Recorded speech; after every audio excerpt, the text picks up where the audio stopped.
Yo, so you want a rondo ball fake. Okay, well, this video will help you rondo ball fake in games if you're looking for drills to do, how to cram the ball in your cuff and all that, how things to practice in order to get to this level. You can check in my functional ball handling, mastery, and passing on the seams playlist, and I've got a lot of videos on that.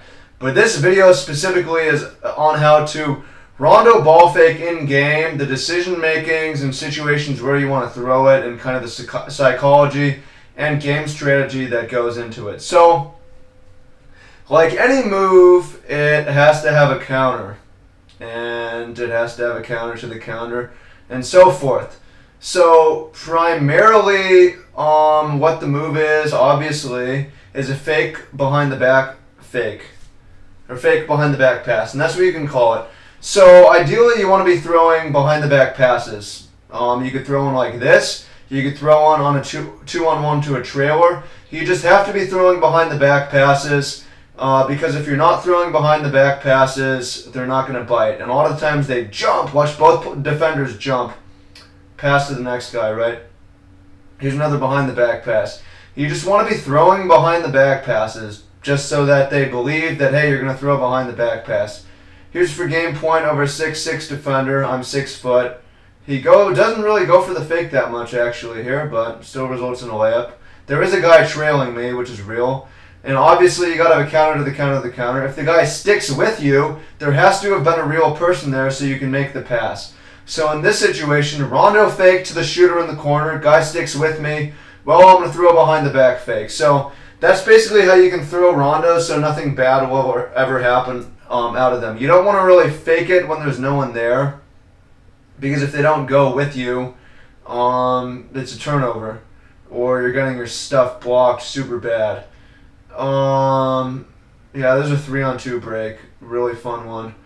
You just want to be a guy who throws behind the back passes, because if you only throw rondos but never throw behind the backs, people are just going to know you're going to be full of shit basically, and people are just going to not bite on it ever. So they have to respect the pass. Even if you don't, though, it'll work for a while, because when the ball is all up in their face, people have a tendency to just jump anyways, and just because the ball is in their face coming at them, they just see it on that side of the body.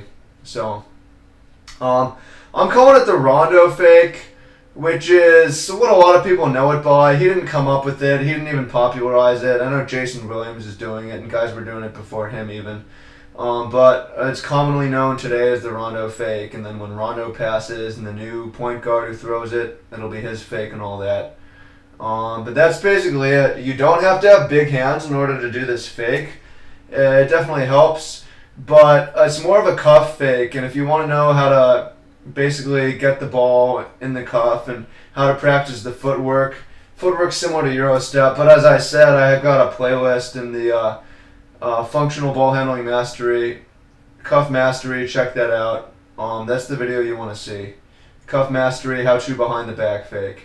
That's for the drills you can practice getting in the game. Again, this video is really just about showing the game strategy of when to do it. Throw behind the back passes, throw behind the back fakes, and then throw behind the back fakes into and front passes.